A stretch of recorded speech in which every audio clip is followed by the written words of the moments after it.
नमस्कार दोस्तों। इस सृष्टि का प्रत्येक कण ईश्वर की शक्ति से संचालित हो रहा है। भगवान हर जगह उपस्थित है, हमारे आसपास भी और हमारे भीतर भी। वे प्रत्यक्ष रूप से दिखाई नहीं देते, फिर भी उनकी उपस्थिति का अनुभव कई लोगों को समय समय पर होता है। लेकिन यह दिव्य अनुभूति हर व्यक्ति को नहीं होती। यह अनुभव केवल उन्हीं लोगों को प्राप्त होता है जिन पर ईश्वर की विशेष कृपा होती है। भगवान श्री कृष्ण ने अपने उपदेशों में कुछ ऐसे लक्षणों का वर्णन किया है जो बताते हैं कि कोई व्यक्ति साधारण नहीं बल्कि ईश्वर की विशेष कृपा से संपन्न एक विशिष्ट आत्मा है। ऐसे लोगों में ये गुण अक्सर बचपन से ही दिखाई देने लगते हैं और समय के साथ उनका व्यक्तित्व दूसरों से अलग और प्रभावशाली बन जाता है। श्री कृष्ण के अनुसार मनुष्य का जन्म कोई साधारण घटना नहीं है। 84 लाख योनियों में मनुष्य योनि को सबसे श्रेष्ठ माना गया है। यह जीवन ईश्वर का दिया हुआ एक अमूल्य अवसर है। मनुष्य वह सब कर सकता है जो अन्य जीव नहीं कर सकते।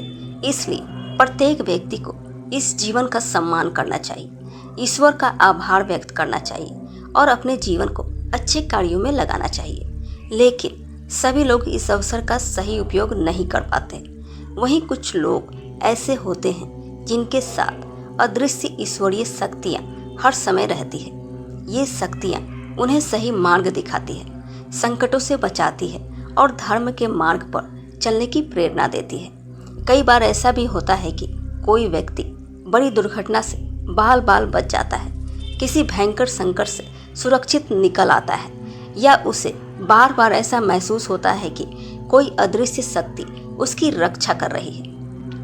यदि आपके साथ भी ऐसा हुआ है तो यह साधारण बात नहीं हो सकती। आइए जानते हैं वे 9 संकेत जो बताते हैं कि ईश्वर की विशेष कृपा आपके ऊपर हो सकती है। 1 नंबर, परिस्थितियां कैसी भी हो, आप अपने कर्तव्य से पीछे नहीं हटते। भगवान श्री कृष्ण कहते हैं कि जो व्यक्ति सुख और दुख, लाभ और हानि, सर्दी और गर्मी जैसी परिस्थितियों की परवाह किए बिना अपने कार्य में लगा रहता है, वो साधारण व्यक्ति नहीं होता। चाहे कितनी भी बाधाएं आए, चाहे लोग उसकी आलोचना करें या प्रशंसा, वो अपने मार्ग से विचलित नहीं होता। उसे स्वयं पर और ईश्वर पर पूर्ण विश्वास होता है कि उसका परिश्रम एक दिन अवश्य सफल होगा। दूसरा, आप दूसरों की बुराई नहीं करते। जो व्यक्ति दूसरों की निंदा करने से बचता है और लोगों के गुणों को देखने की आदत रखता है, वह श्रेष्ठ माना जाता है। आज के समय में लोग छोटी छोटी बातों पर चुगली, आलोचना और अपमान करने लगते हैं। लेकिन जिस व्यक्ति पर ईश्वर की कृपा होती है वह दूसरों का अहित नहीं सोचता। वह सदैव सकारात्मक सोच रखता है और दूसरों के लिए भी अच्छी भावना रखता है। तीसरा, आपका मन ईश्वर की भक्ति में लगता है।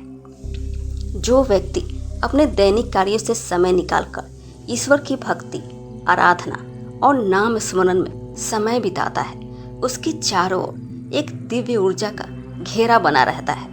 ऐसे लोगों का विश्वास परिस्थितियों के अनुसार नहीं बदलता। सुख मिले या दुख, वे हर समय ईश्वर को याद करते हैं। वे ईश्वर का अपमान नहीं करते और उनकी उपस्थिति को अपने जीवन का आधार मानते हैं। चौथा, आप दूसरों की सहायता करना अपना कर्तव्य समझते हैं। जिस व्यक्ति पर ईश्वरीय कृपा होती है वह केवल अपने लिए नहीं जीता, वह जरूरतमंद लोगों की सहायता करता है, गरीबों और असहायों का सहारा बनता है। पशु पक्षियों के प्रति उसके मन में दया होती है। वह बुजुर्गों का सम्मान करता है, दिव्यांग व्यक्तियों का अपमान नहीं करता और किसी को भी अपने से छोटा समझकर उसका तिरस्कार नहीं करता। ऐसा व्यक्ति स्वयं भी पुण्य कर्म करता है और दूसरों को भी अच्छे कार्यों के लिए प्रेरित करता है। 5वां, आप किसी के साथ अन्याय नहीं करते। श्री कृष्ण कहते हैं कि श्रेष्ठ व्यक्ति वह है जो कभी किसी का अधिकार नहीं छीनता। वह किसी की मजबूरी का लाभ नहीं उठाता, किसी का धन हड़पने की कोशिश नहीं करता और दूसरों की आजीविका को नुकसान नहीं पहुंचाता। उसके मन में किसी के प्रति घृणा नहीं होती। ऐसे लोग समाज में सम्मान और यश प्राप्त करते हैं। छठा, आपको भविष्य की घटनाओं का पूर्वाभास हो जाता है। कुछ लोगों के भीतर एक विशेष क्षमता होती है जिसके कारण उन्हें आने वाली घटनाओं का आभास पहले ही होने लगता है। किसी अनहोनी से पहले उसका मन बेचैन हो जाता है। उन्हें वातावरण में बदलाव महसूस होने लगता है। कई बार प्रकृति के कुछ संकेत भी उन्हें दिखाई देते हैं जिनसे उन्हें एहसास हो जाता है कि कुछ अच्छा या बुरा होने वाला है। ऐसे लोग समय रहते सावधान हो जाते हैं और यही उनकी विशेषता होती है। सातवां, आपको दिव्य सुगंध का अनुभव होता है। कुछ लोगों को बिना किसी स्पष्ट कारण के फूलों, धूप, अगरबत्ती या कपूर जैसी पवित्र सुगंध महसूस होती है। यदि आपके आसपास ऐसा कोई स्रोत मौजूद नहीं है और फिर भी आपको ऐसी सुगंध का अनुभव होता है तो धार्मिक मान्यताओं के अनुसार इसे ईश्वर की उपस्थिति और देवी देवताओं के आशीर्वाद का संकेत माना जाता है। आठवां, आपकी नींद ब्रह्म मुहूर्त में स्वतः खुल जाती है। शास्त्रों में ब्रह्म मुहूर्त को देवताओं का समय कहा गया है। यह दिन का सबसे पवित्र और सकारात्मक समय माना जाता है। यदि किसी व्यक्ति की नींद प्रतिदिन ब्रह्म मुहूर्त में अपने आप खुल जाती है तो इसे एक विशेष संकेत माना जाता है। ऐसे लोग सामान्यतः प्रसन्नचित्त रहते हैं, उनकी बुद्धि तेज होती है, उसका मन शांत रहता है और वे अनावश्यक विवादों तथा झगड़ों से दूर रहते हैं। उनका स्वभाव संतुलित होता है और वे ईश्वर की भक्ति में अधिक रुचि रखते हैं। कहा जाता है कि ऐसे लोगों को ब्रह्म मुहूर्त में जगने की प्रेरणा स्वयं ईश्वरीय शक्ति से प्राप्त होती है। 9वां, भजन कीर्तन और कथा में आपका मन पूरी तरह डूब जाता है।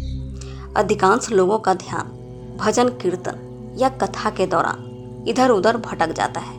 वे कभी अपने घर की चिंता करने लगते हैं, कभी अपनी समस्याओं के बारे में सोचने लगते हैं। लेकिन कुछ लोग ऐसे होते हैं जो भगवान के भजन और कथा में इतने लीन हो जाते हैं कि उन्हें अपने आसपास की कोई सुध नहीं रहती।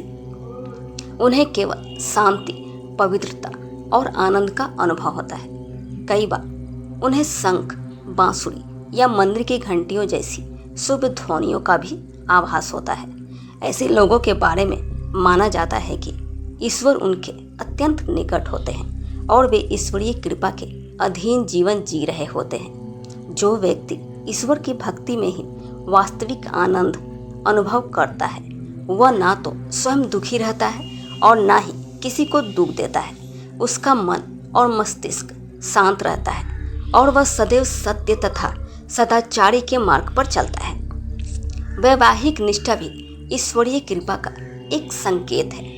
कथा में यह भी बताया गया है कि यदि कोई पुरुष अपनी पत्नी के प्रति पूरी तरह वफादार है, कभी किसी पराई स्त्री के साथ अनुचित संबंध नहीं रखता और अन्य स्त्रियों को माता या बहन के समान सम्मान देता है, तो वह वास्तव में धन्य है। इसी प्रकार यदि कोई स्त्री अपने पति को ही अपना सर्वस्व मानती है, उसके प्रति निष्ठावान रहती है और उसके मन में किसी दूसरे पुरुष के प्रति अनुचित विचार नहीं आते, तो उसे महान पवित्रता कहा गया है। ऐसी स्त्री पर माता लक्ष्मी की कृपा सदैव बनी रहती है। अगर आपको यह जानकारी पसंद आई हो तो वीडियो को लाइक जरूर करें और चैनल को सब्सक्राइब करना ना भूलें। आपका एक कमेंट और एक लाइक हमें ऐसी ही आध्यात्मिक और ज्ञानवर्धक जानकारियाँ आपके लिए लाने की प्रेरणा देता है। राधे राधे। जय श्री कृष्ण।